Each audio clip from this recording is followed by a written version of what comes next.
Well,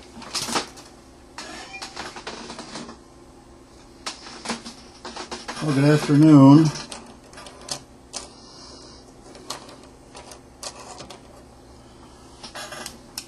The topic that we're going to start today, you will recall the following.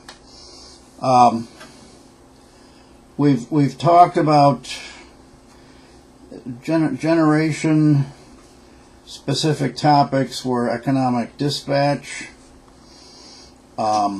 unit commitment, hydro scheduling, let's say fuel, which can apply to just a small or a large, any of these, a large number of generating units. And then we talked about transmission. Specifically, we talked about power flow, security analysis,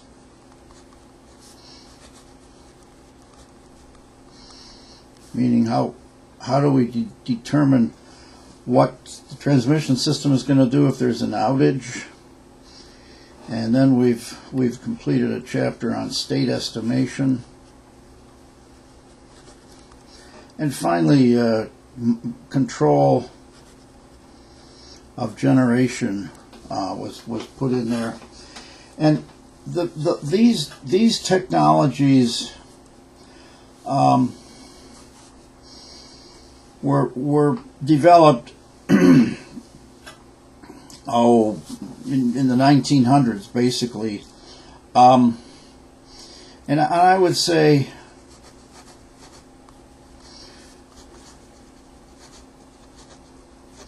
they completed development historically by 1990s. The time depends on what paper you're going to look at, or what a journal article, and so on and so forth, and resulted in what I would call the modern, what we used to call them an energy management system.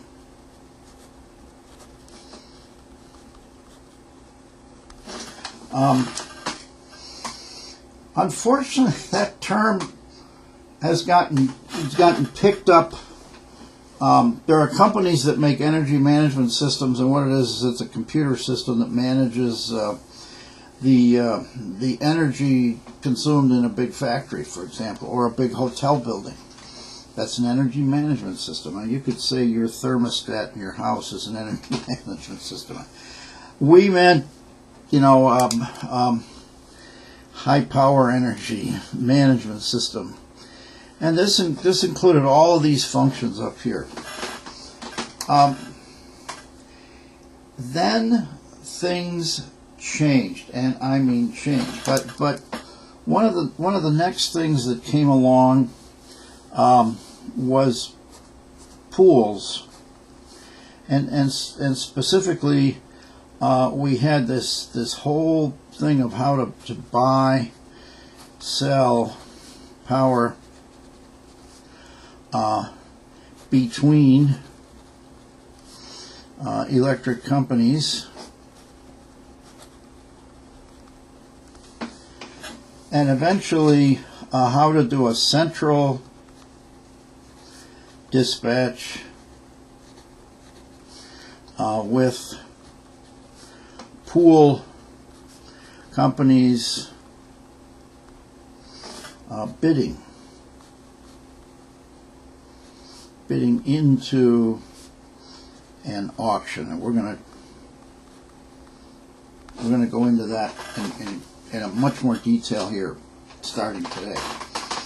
So you had these energy management systems, which were usually purchased by individual companies. Most of those companies still have a system to do that, but it's nowadays over.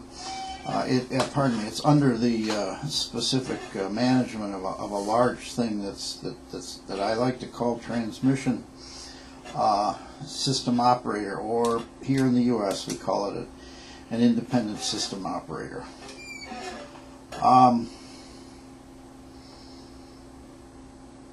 And all the companies in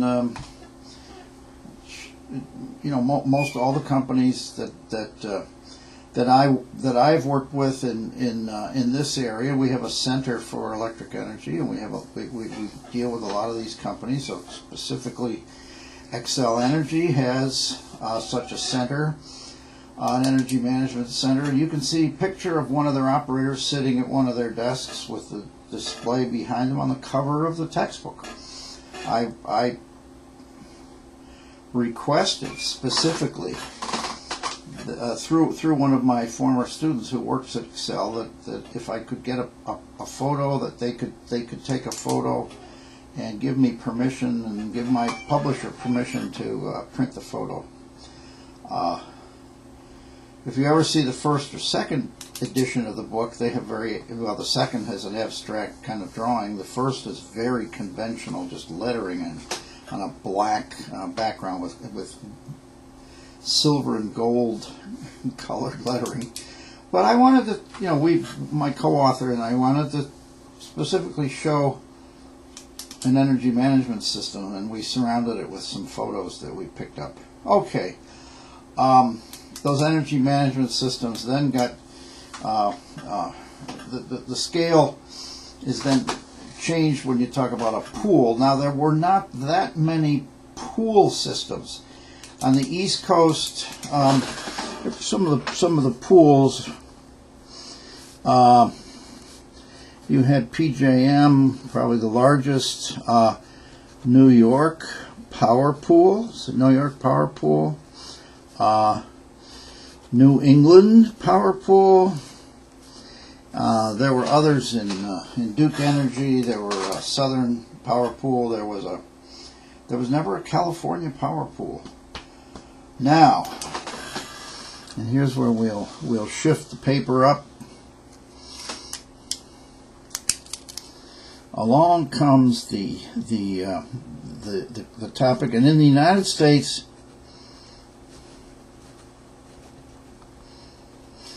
we like the term deregulation, and of course everybody who has ever written anything about this says, well, it wasn't deregulation. One of my friends, George Gross, says it's really re-regulation. The government didn't keep its long arm and fingers off of the power industry, but a lot of things changed.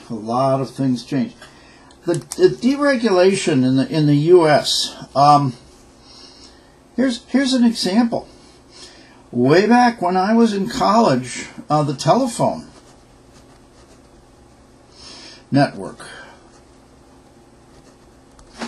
There was one telephone network, which they gave the name Bell System after Alexander Graham Bell, and the Bell system was made up of,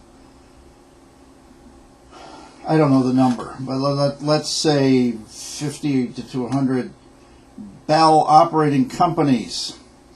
Where I grew up in New York State, New York Bell. And the Bell companies, the amount that they charged you was determined by the Public Utility Commission. They fixed the rates. Now, when you went to make a long-distance call, it was considered a big deal, and you often had to call an operator. They didn't have direct long-distance dialing until much later in the 1900s. But everything was decided by the government. This is what the rates are going to be.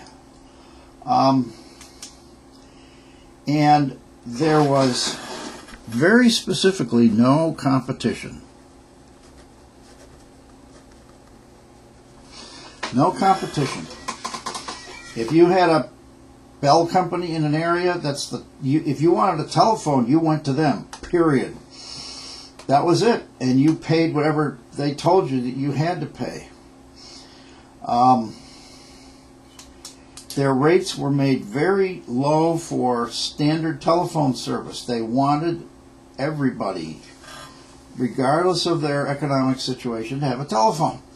And the long distance rates tended to be very high because they figured that long distance is mostly used by businesses, particularly during the daytime hours. So you could make long distance calls. Often you had to go through the operator, but even when it direct dialed, they were very expensive if you called during the day. I was always I'm chuckling. I was always having disagreements with my wife, and as to why did she have to call her mom during the day? Why couldn't she call her only at night? Well, she needed to know something during the day, she said. Well, anyway, this is just the problem was that the cost of the telephone call during the day might be 2 or 3 times as much as it would be at night or weekends. So the long distance was a tricky thing to deal with. The other thing is the equipment. You had to use their equipment, meaning a great big clunky. When I was growing up, it was a rotary dial phone. If you could go to some museum and you can see a rotary dial phone, big heavy thing. I will say this about it, though: beautifully made. Those things lasted and lasted and lasted. I had 2 elderly aunts, neither of them married, and they lived in a house, and they had a phone, I swear, probably was built in 1920. And when I was growing up in the 1940s and 50s, there sat the phone, and by 1970, when they finally left the house and went to some sort of retirement homes, they that telephone. I wish I could have bought it because it was a beautiful old little thing, but it was very old-fashioned looking, but it still worked perfectly. Then later on, they came out with touch-tone dialing, which meant you could dial much quicker. You just touch a button, and whereas the other way you had to rotate this dial around and let it go back. And it pulsed, and it was all done with relays. But the equipment worked, and it worked. It was extremely reliable. The telephone network was very, very well engineered. All right, so that was, but they had the money, see, because they were the only ones. There was no competition. Then along came deregulation, and when they deregulated the phone companies. Deregulated the phone companies, you had multiple companies.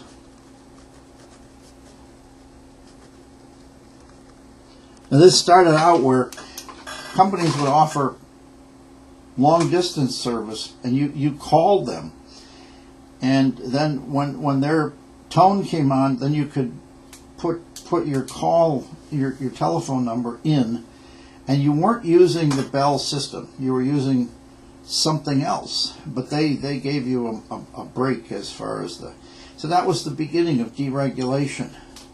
Well, you all know where we are today. Today, I can have my own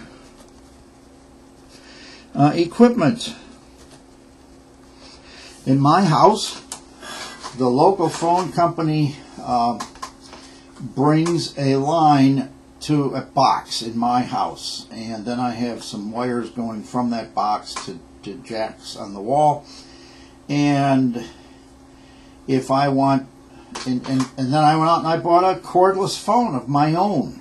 I bought it on Amazon. It's made by Panasonic. It's absolutely beautiful, but it's mine. More importantly, you had cell phone companies. And now there is competition. And oh my goodness, don't they compete? They're always on the advertising, how their system is clearer, their system is better, blah, blah, blah. Long distance rates went out the window. That is a humongous change on the telephone service over the last 20 years. Even on the landline that I have, I can get as much telephone calling as I wish without paying any extra charges. I don't have to pay any, and it's it goes all over the United States. Now, if I call Europe, I've called friends in Europe once in a while, and I pay a lot extra. So that the deregulation didn't extend to those, but things changed. Much improved. The Bell companies eventually were broken up and so forth. But what the consumer got out of it was wonderful, with the cell phone networks and the your own equipment in your house. You can have your own answering machine if you want, etc., etc. So that's an example of deregulation. The most important thing was that the telephone company, the local phone company, doesn't own all the business that's in its territory anymore. All right, so eventually they did this with trucking. They did it where rates for shipping freight in the United States were set by the government. Rates for railroad shipping set by the government. Rates for flying in airplanes were set by the government. There's a lot of us think that there were some pluses and some pluses and minuses about deregulating the airlines. Once they started, heavily competing with each other, the airlines, the business changed markedly. I personally feel that the airlines do not serve the public in the way that they used to before deregulation. They really don't. But the costs came down. That I can't deny that. But the service, I don't believe the service is there. So anyway, deregulation of industries, major industries, and eventually we came to deregulation of the power companies. Now this is hard to do. It's hard to do. Why is it hard to deregulate the power companies? Well, for one thing, the electric power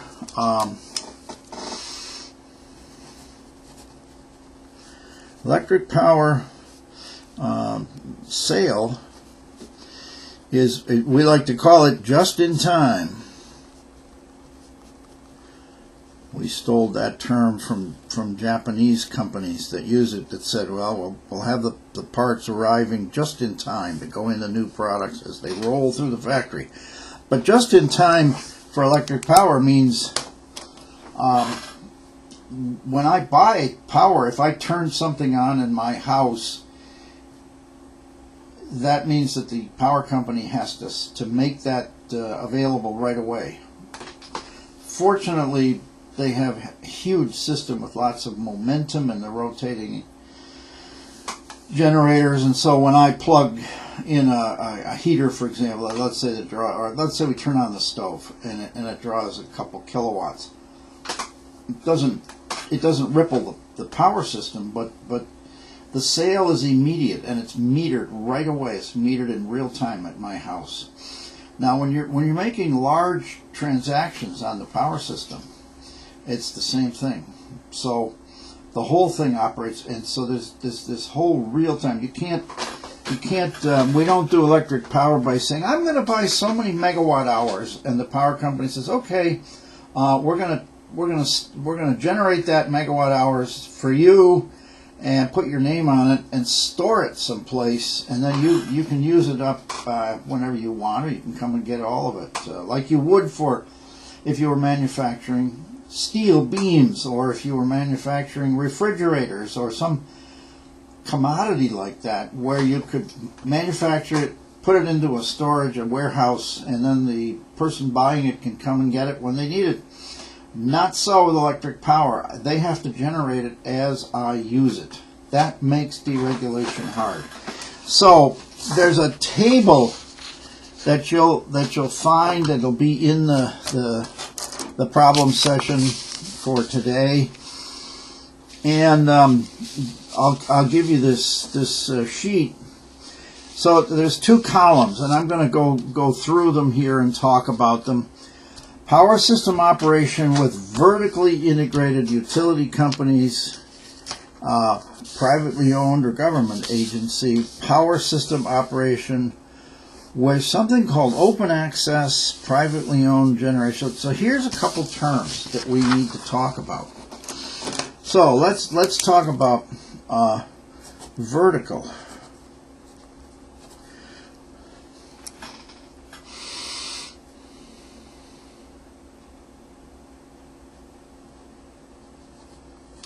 Vertically integrated companies. And what this means is that if you have a picture, is that you have the generators. Okay, so here we'll put a generator with a smokestack, my favorite kind. And then we have a transmission system. So let's draw a nice three-phase line here. Here's transmission, here's generation, transmission. Down here we come down through, we'll just draw one big three-phase transformer. And here we have distribution. And eventually distribution, let's say two of the phases come down, and we bring a transformer off of that goes line to line, and here comes center tap 3-wire into your house. I learned to draw a house when I was, maybe 6, and I've always drawn it the same. So here, and you put a little, there's my house, okay? And so here's the customer. But the idea of the vertically integrated company is that they own the generation, transmission, and distribution. Generation, transmission, distribution. And that, typically, all of your equipment, all of your generation, transmission, distribution equipment were in your territory. You might be the only utility in a state, although that's very unusual. But you have some territory. Often it may cross state boundaries, but it is your territory, and within that territory, you are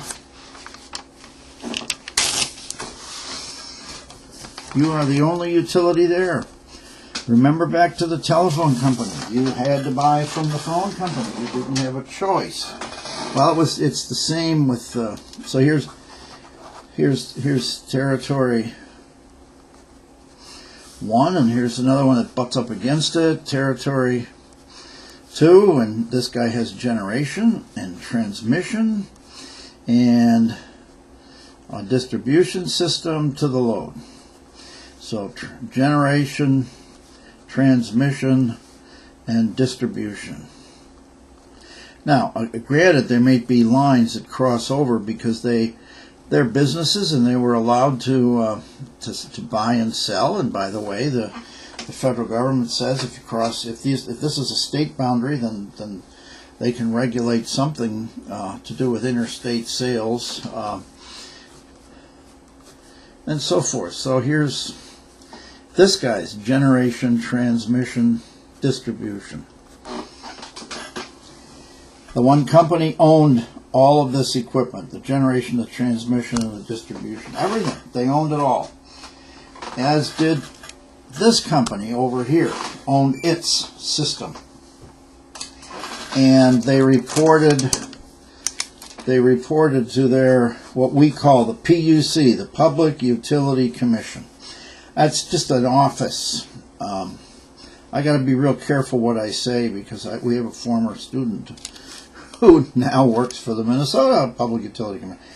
And the Public Utility Commission would set the rates that they could charge. And any project that they wanted to go into that would affect the rates, they had to get the permission from the Public Utility Commission. Now, in the defense of the government, the Public Utility Commission also is charged with making sure that this company is healthy and that it develops its power system so that they can supply the needs of the public and the businesses in the state that they serve. And so the Public Utility Commission wants to see a healthy electric utility. They're not just there to tax them as much as they can. They're there to see that it's a public utility that does a good job. Similarly, over here, they have their own PUC and so forth. Every state has a PUC in the United States. That's the way it was up until the 1990s. Now, along comes this concept. The first thing that happened in deregulating the electric utilities was something called open access.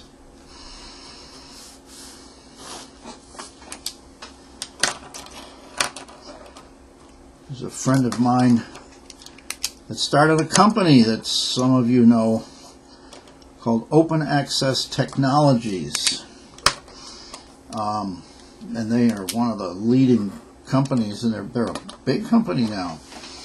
If you drive down 494 below the Twin Cities, if you're going to the airport, and you cross the intersection with Route 100, their building is right at that intersection. OATI, Open Access Technologies, INT for international. But open access, what did that mean? That meant along came the government, the federal guy, and they said, look, if I've got a generator up here, now let me put it in a really different color. So I've got this green generator here. Okay, here's the green generator. And I'm going to color everything in there so you can see. He's not blue. It doesn't belong to either one. This is an independent generator.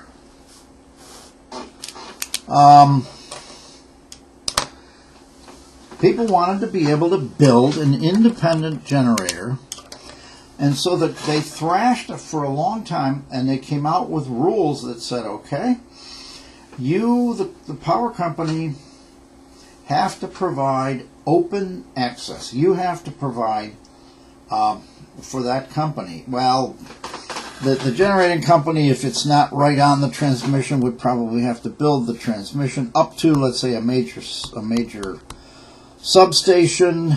But if he's going to transmit a lot of power, then the local company has got to provide transmission. So, and the idea being then that this guy can put power into the network and sell. He could sell to this utility. He could sell to this utility. And let's draw over here. We have a big load here. Here's a big factory. In the U.S., the factories have these sawtooth roof with windows and so forth. So here's a factory. And the factory becomes a customer, so we'll cross-hatch him in green. He becomes a customer of this guy, and they have to provide transmission so that his power could go this way. So now you get into all kinds of issues of, well, you know, how much does he have to pay for use of the transmission? They didn't dictate that it had to be for free. That they could charge, but again, that was regulated. But I can put an independent generator on the transmission system, and this guy can have an arrangement with this company here, this factory, to supply power to it. And you can imagine if you were a big industrial concern that used a lot of electric energy, big automobile factory, big steel mill, or even bigger, an aluminum manufacturer that's using electricity to produce aluminum. Having to buy it from the local utility might preclude that you could ever operate successfully as a business. Many of those people, the Ford Motor Company, Henry Ford always believed that he should do everything within the Ford Motor Company. They had their own mines, their own steel ore, iron ore mines, coal mines. They had for many years. I don't think it's operating anymore. They had their own power plant on their land in Detroit.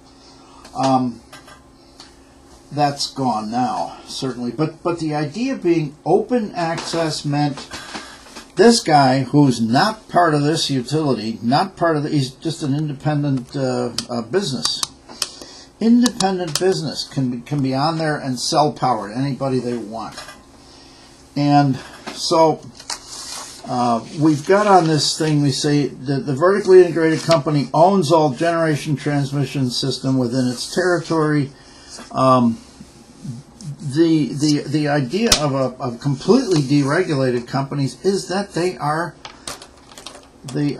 owned by separate businesses, okay, and all of these other differences. Customers are captive. Supposedly, the ultimate is we'll draw these two areas again, but I have. We used to see this all the time. Genco 1, Generator Company 1, Genco 2, and you see down here I've got another generator. This is the one this is Genco 3, separate generating companies, and the transmission company, Transco, transmission companies. And so there would be multiple transmission companies.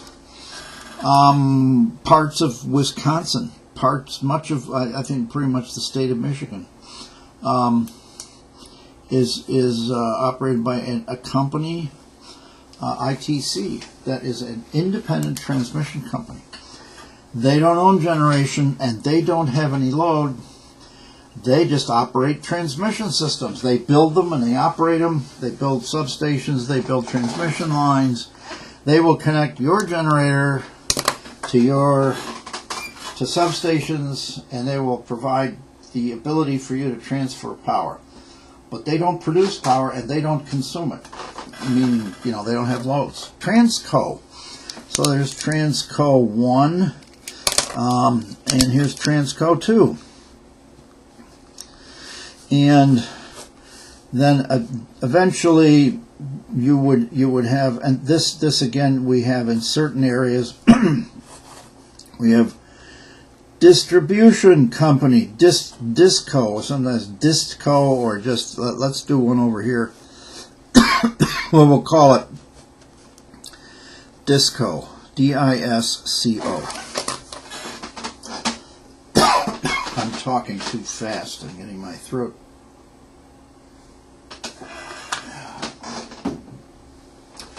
So these were all independent companies. How do you operate this thing? How do you operate this thing? That's a very good question. And the engineering and the economists in the U.S. Went over this many times. So these are all on this sheet, but the objective of operating a regulated utility is to maximize profit. Well, that's I'm not trying to make any profound point there, but that's they operated the vertically integrated system. This vertically integrated system was operated to maximize profit, the Public Utility Commission simply said that the return on investment was what they were looking at, and they would set that at a reasonable rate. But the actual profits and so forth were up to the company itself. In this system, the generating companies want to maximize profit. So does the transmission company. So do the distribution companies. Okay. Now, what? The other thing is, see, if I'm a customer in one of those distribution companies, supposedly I could buy my power from any generating company I wanted to. My daughter lives in Pennsylvania, and Pennsylvania has the ability to, you can pick your supplier. If you want to buy from a company that only uses hydropower, you can find one. If you want to use one, so you don't have to buy from. She doesn't have to buy from the local electric company. She buys from wherever. That's the way the system works now. And there's a marketplace. Well, I'm going to put this aside now it'll be in the notes. But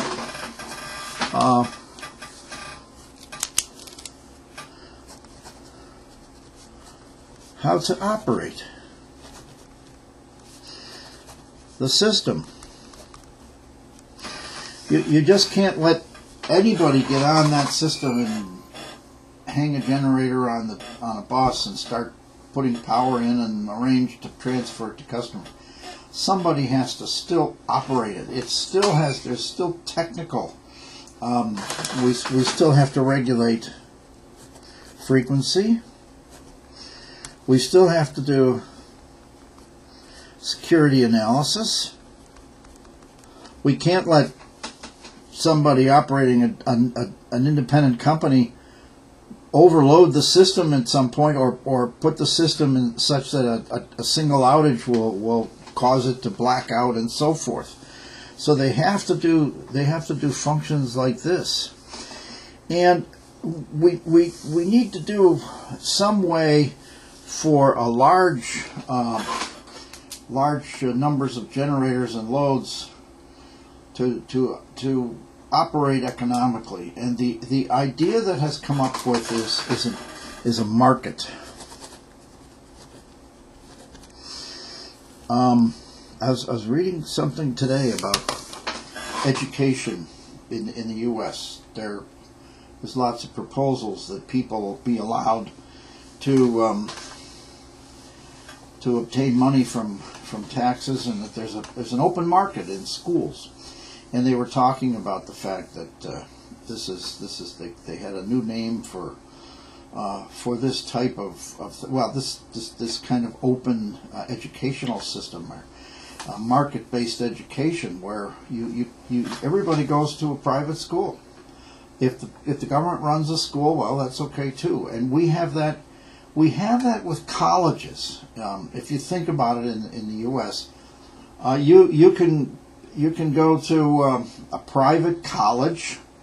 I went to a private engineering school for my bachelor's, master's, called Rensselaer Polytechnic Institute.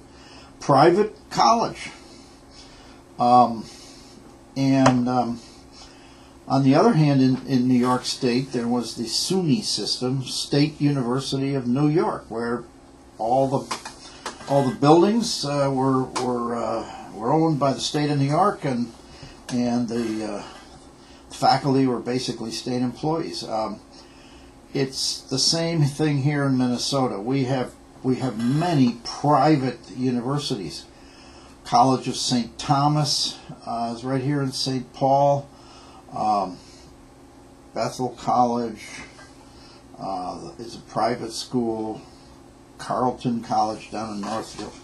Private universities. And then, of course, we have the University of Minnesota with two main campuses and a lot of other smaller campuses. The main campuses being the Twin Cities and up in Duluth, as well as the State University of Minnesota, the Mankato State, St. Cloud State. So there's two levels of state university in Minnesota.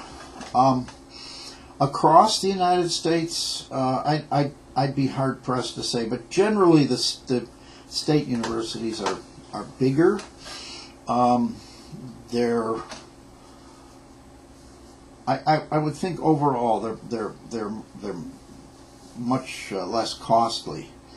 But some of our most famous schools in the U.S., especially in the engineering area, are private universities, MIT, Caltech, Stanford, etc. On the other hand, we have some very, very good public, so-called public or government-owned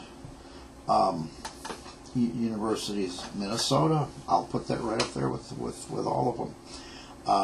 But University of California, etc., etc. The universities of Illinois, Michigan, Ohio State, etc., etc. Lots of them. And so we have. You can see both public and private. If the government were to have an edict that there would be no private universities, we would have ended up with what a lot of countries had or may still have, which is only public government operated universities that sort of mirror the local school systems. But you drop below that, we have private schools in the United States, but they are very, very few very small compared to the public schools. And there's people wanting to create markets. That's the term. A market means I can take my money and go and buy anything I want. And if I want to buy a new house, I can go buy whatever kind of house I can afford. It's up to me. If I want to buy a car, I can go to whichever dealership I like and buy the one that I like. That's an open market. So they wanted to do that for the electric power system. So how do you create a market for the power companies?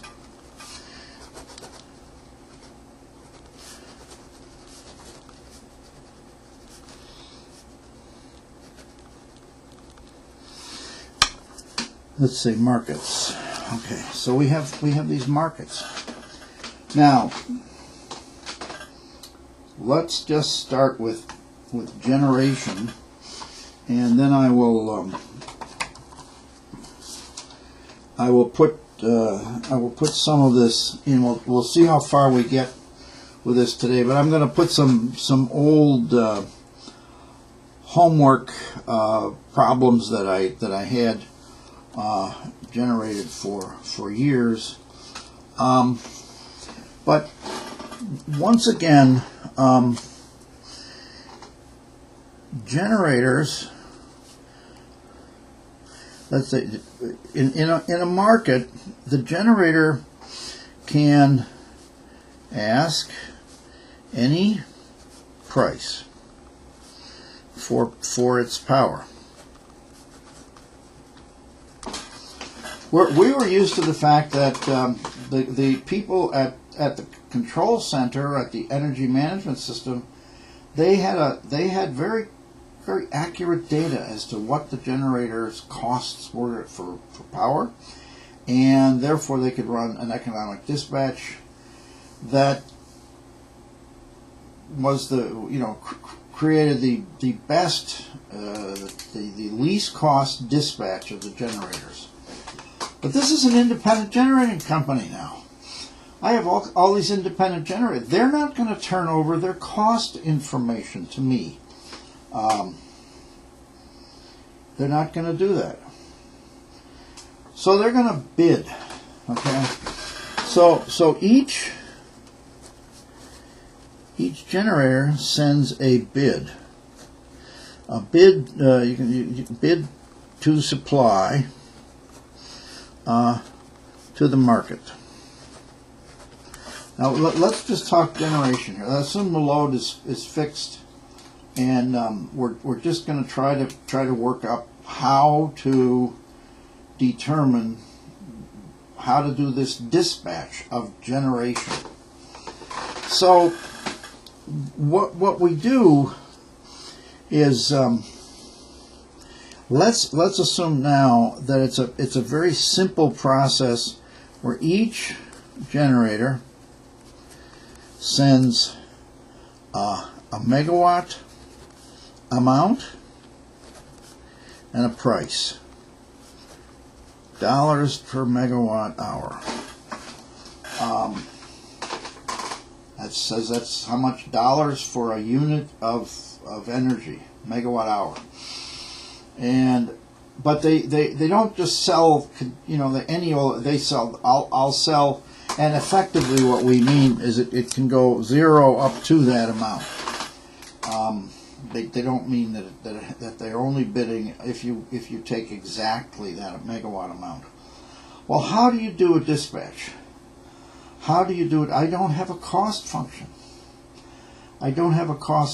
Well, it turns out that it's really not hard. It's really not hard. And what we do is as follows. We take all the bids, okay, and we order them. So we order them from lowest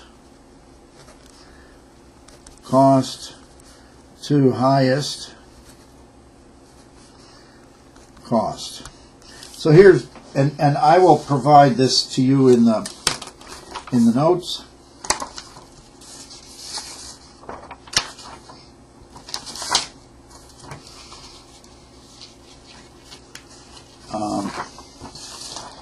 This is an old homework problem, but I don't want you to confuse it with the homework in this course.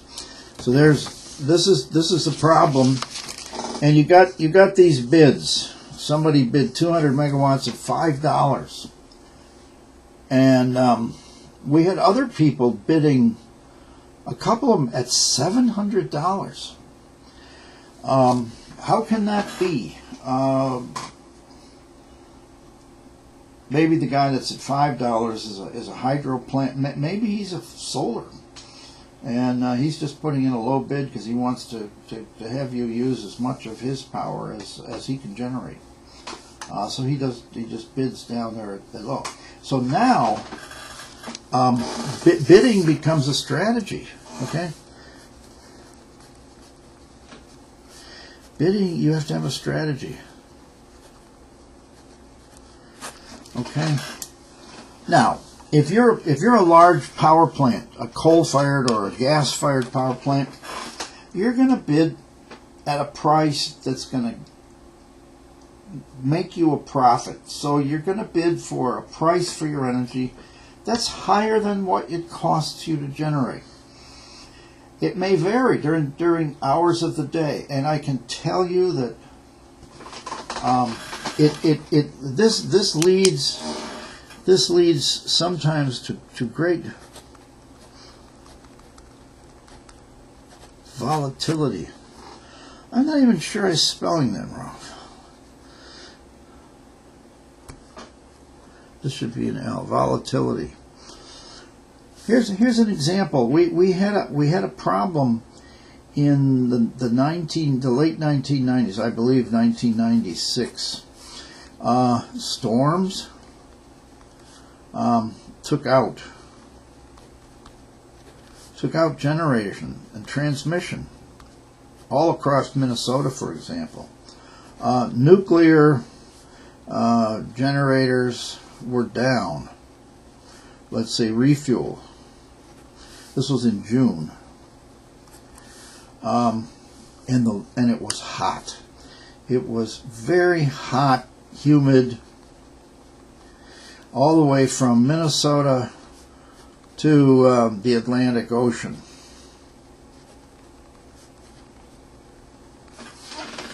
And so we had this part of the United States, I'm sorry, I gotta get this up. We had in the United States storms, nuclear plants out, storms knocked out. A good part of Minnesota was knocked out and had to be put back together. And during that day, hot, humid weather, and so we had large load. I mean, very large load.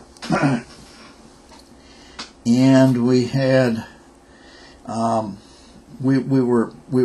You could say it this way: the generation capacity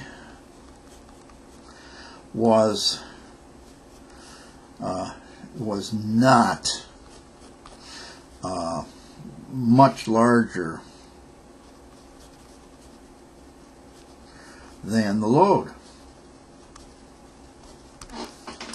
Now, if you're a generator under those conditions, if you're a generator, if you're operating some independent generator, and you know that the power companies are desperate, and I mean desperate, to buy power, and you're putting in bids. Well, there were bids. Normally, this dollars per megawatt hour, it might vary between, let's say 10 and 100.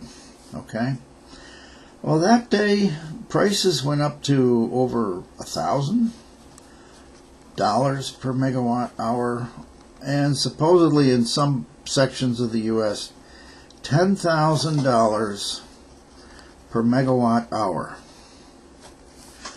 So that's a factor of that's a factor over this the usual peak of 100. How many products can you think of where the price varies by a factor of 100? The gasoline price from the time I started to drive until now went up by a factor of 10. And when I started to drive, the price was around 30 cents a gallon.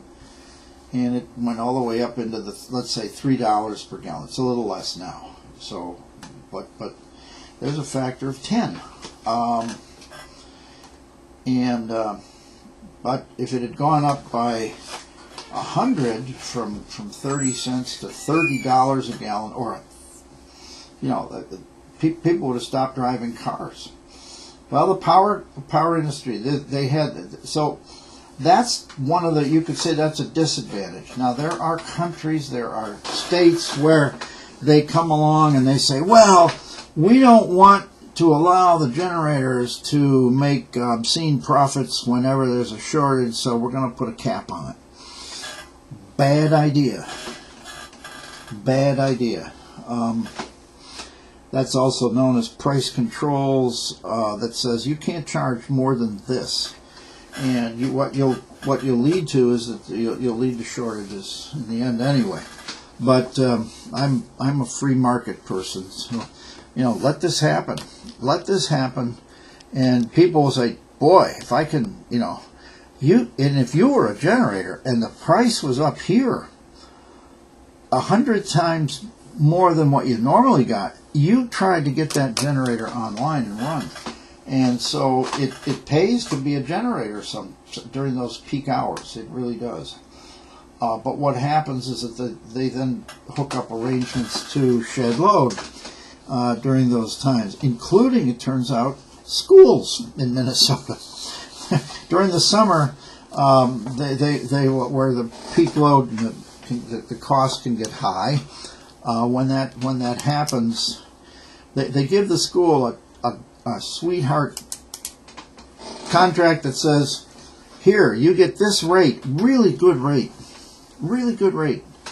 but if the price gets up, or if there's a certain conditions on the power system, we're going to turn your power off. We'll call you up and we'll give you an hour to clear the building, get the children home if school's in session, and then we're going to turn it off. We're just going to kill your power.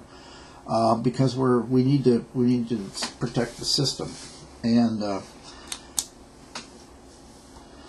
there are schools that happened to. I'm not sure if they still do that anyway, but the prices, because that's volatility. Okay, so from here to here was a multiplying of price of 100. I don't know that we've ever had one like that. Markets have a way of controlling these things. I don't get into that too much, but they send in bids. So we're not talking. So we're going to take, and we're going to say we'll take take all these bids, and the problem here that we're going to go through is I'm going to sort these. So we need to sort them. sort on the price, and then we'll build a megawatt table right next to it. And then the problem is that you're supposed to say, well, how many megawatts?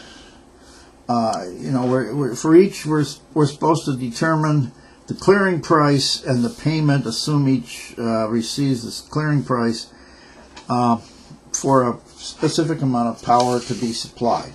So the answer sheet for let's get this out here. I will supply this with your notes. I'll scan it into your notes so that you won't be able to read all of this. But so here is where things are sorted, and it's sorted from $5, 60, 70, all the way up to the 700.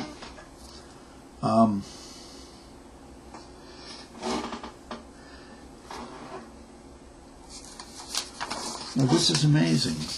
This is amazing to me. I'm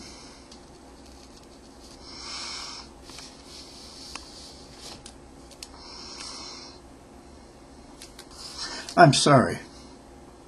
This is the auction. So this is the original data, and it needs to be sorted. Needs to be sorted. So the first thing we do is we sort it. So it's now sorted. This is the lowest. This is the highest. In here now it's 5, 10, 60, 70, 75, and so forth. It is sorted. And here's my two 700 bids down here at the end. Well, now how do you determine how much? If you want to supply 1,000 megawatts.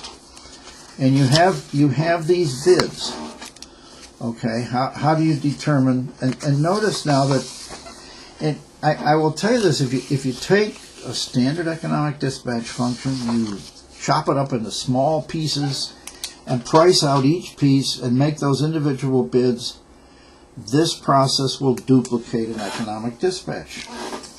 So all we need now to know is how much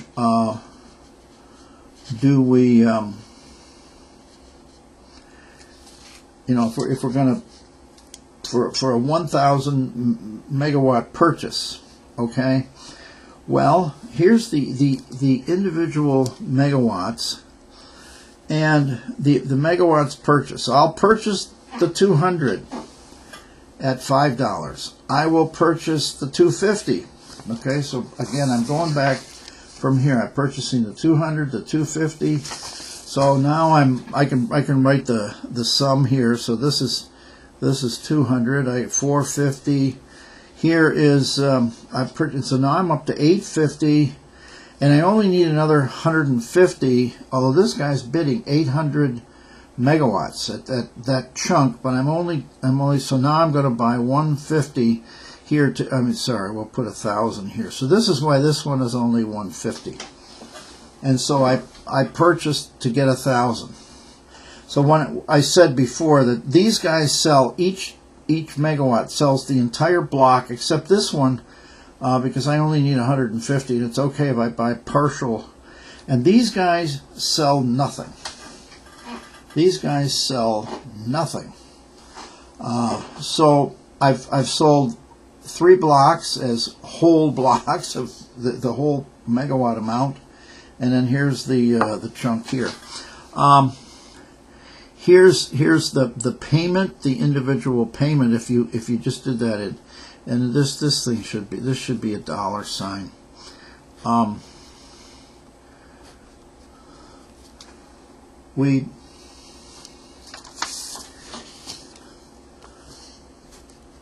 I'm going to go over these all with $. In the original book, my co-author didn't want to use the $, because he said, well, prices change.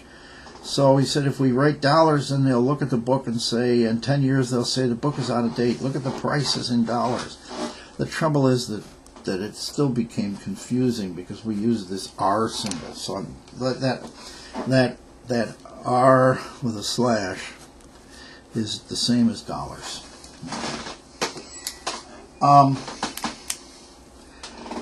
So the clearing price is this one right here. So here's the clearing price with a, should be a dollar sign, and there's the cost.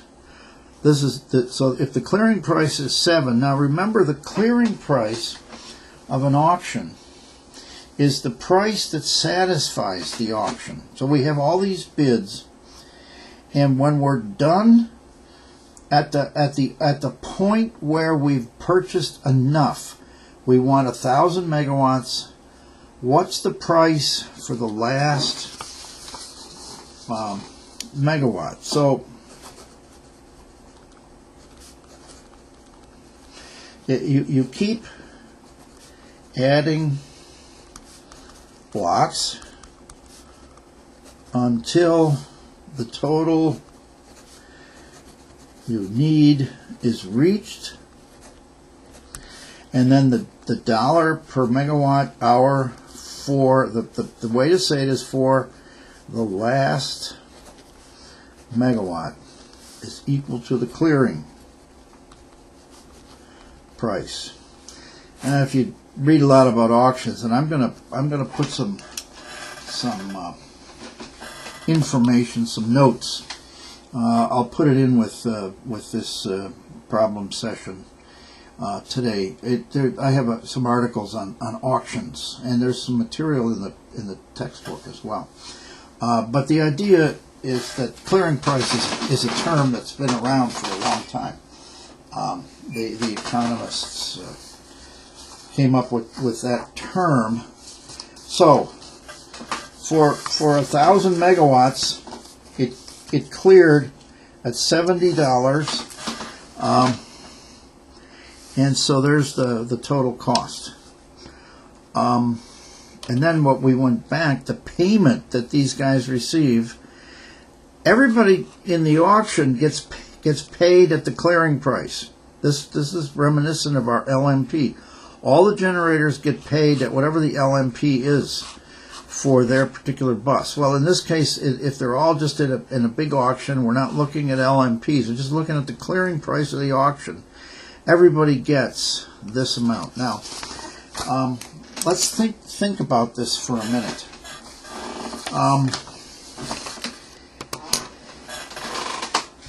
They want to supply 1,000 megawatts, and the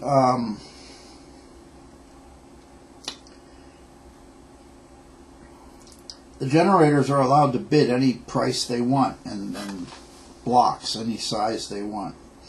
So they start submitting. They submit blocks and they put prices on it. Now, if you're feeling very greedy on that for that particular hour, you think today they're going to really need all the power. I'm going to make a killing. I'm going to make half my company's profit for the year this day. And so they put in a huge amount. That's kind of what maybe these guys did down here at 700. They said, we're going to make a killing. We're only bidding 80 megawatts, but we're going to make a killing at 700. Well, guess what? They put in such a high price, and it's only buying 1,000. It's not trying to buy everything that's out here. They didn't get in. Nobody bought their power. They didn't make anything on those blocks that day. Okay? So, if you bid too high, if you bid high, you might not be able to sell. In other words, you don't get picked. The auction starts with the lower price people, and if they can get enough of them to meet the load that they want to supply, you don't get to sell. That's a disadvantage. Now, suppose, on the other hand, you say, look, I have got to sell some energy. I have got to sell. So suppose I bid very low. Suppose everybody bids real low, and they bid way below their cost function. I know that happens under certain hours, but let's say normal day-to-day operation, hour-by-hour operation, you're not going to bid real low, because if everybody did that strategy of bidding, let's say below the actual cost, and only those generators know what the actual cost is. And of course, everybody in the world knows that that you're a coal-fired power plant. All they have to do is rent an airplane or a helicopter and fly over your plant and look and say, oh, there's a coal pile, or there's oil tanks, or we can see evidence of gas pipelines coming. They know what kind of plant you are. They know when you built the plant, and they know what kind of fuel. They know what the market price for gas is, and so on and so forth. They're going to know what you're paying pretty close. But if you bid way below your actual cost, and everybody else does that, then the clearing price comes in below your cost. If the clearing price comes in below your cost, you're not going to make enough money to pay for the fuel that you have to use to supply that power. So, generally,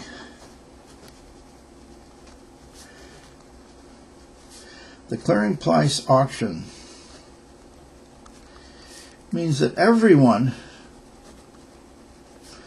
should bid at, or let's say very, very near their respective actual cost. If I bid 5% above my actual cost, and the clearing price is, if I'm the last generator, and so that's my clearing price, I'll make 5%, which is nice. If it's higher, fine. If it's lower, I don't get to generate. But there's no point in my putting in a cost bid that's very low just to sell energy, if it's then I'm going to lose money on it. Okay, so everybody has an incentive to try to bid their costs. That's why I say, if you chop up all the generators into little small chunks, and you order the price of the chunks, this thing will duplicate what an economic dispatch will do. And so then we did it for 2,000 megawatts, and the clearing price is 75. And for 3,000, and the clearing price is again 75, because there's a flat spot here. You can see 1,000 and then another 1,000. So, but if we go up to 4,000 megawatts, it goes up to 80. Here's the clearing price here. These guys at 700, absolute greedy people down there. They didn't get to sell anything. So there is the homework problem. This will be stacked up and in your notes. And that sheet that I showed you before will be a separate document that I will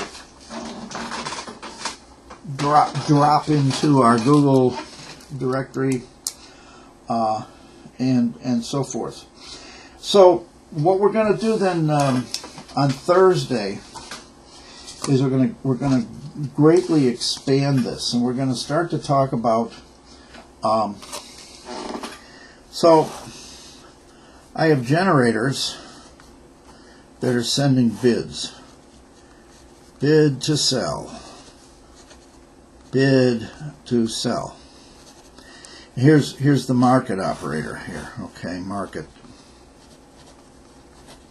A market operator can be as simple as the Florida Power Pool did buying and selling between member companies. It was a computer with a bunch of phone lines and people using terminals that eventually would connect to the computers, and that's all. And a personnel, I don't know, 3 or 4 people. It was 24 hours a day, and so that's all you need. Well, the market gets to be big deal now.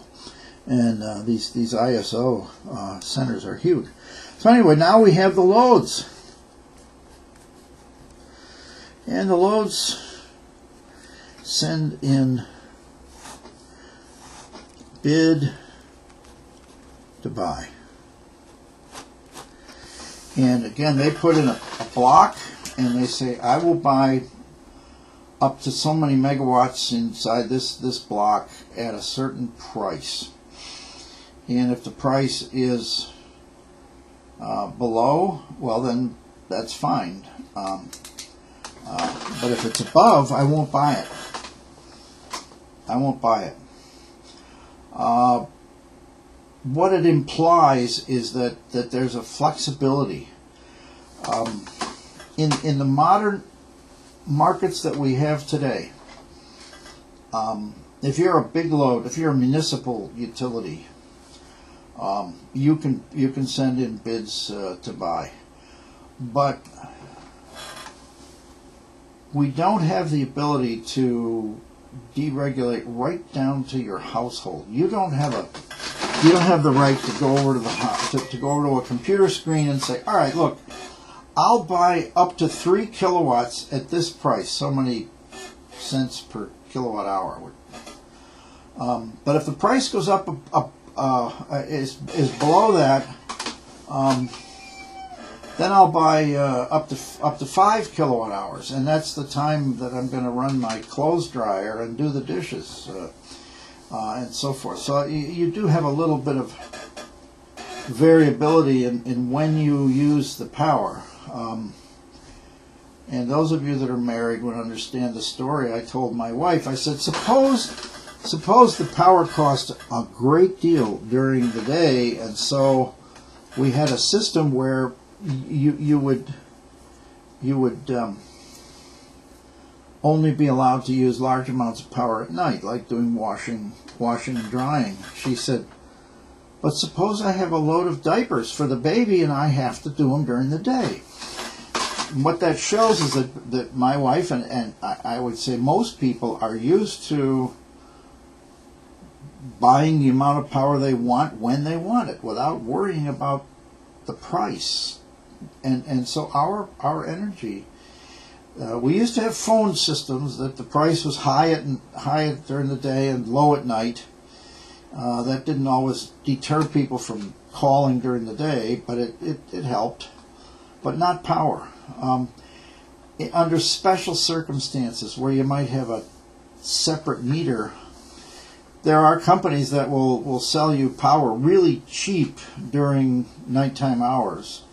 And people use that. They have a separate meter, and they use electric heat, or what they call radiant heat, where they heat the cement of the building, this foundation that their house is on, and it warms it coming up through the cement. It's a very nice form of heat, I'm told, because you can get out of bed in the middle of winter in your bare feet and walk across the floor, and the floor is warm. You can set your baby down on the floor, and it's warm. People love it. I know a guy here in Minneapolis he installed that in his garage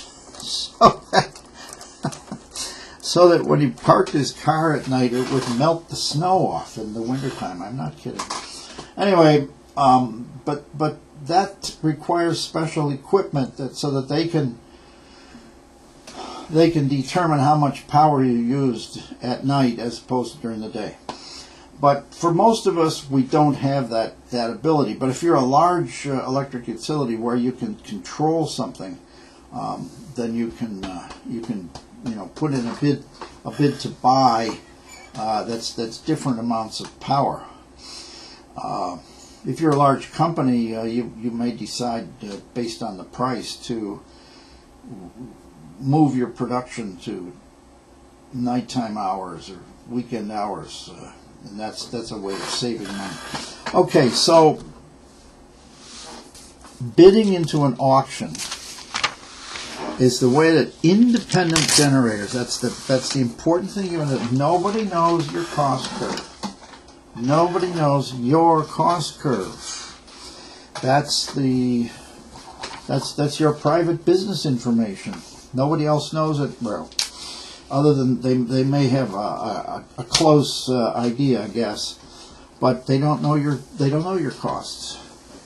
And so bidding in is a way of you protect your cost information. Once it's into the marketplace, and these markets, nobody can go into them and say, well, how much did so-and-so bid? That doesn't get publicized either. There's great, and now there were ways to so-called, they call it playing the market, but I'm not going to get into any of that. But there were methods that people used to try to figure out what the others were bidding, so that it would help their own strategy. But basically, you're bidding into a market, and the clearing price is, you wanna hold, you'd love it if the price came out much higher than your cost all the time. But if you bid a price that's too low, and the clearing price comes out right at your cost, or even or just a little bit above, you might lose money. So bidding into it is a way of an independent generator can sell power without the central guy knowing your cost function. All right, so that's the issue number one for this open access, or this market-based. And we will pick this up on Thursday. And we will bid you adieu.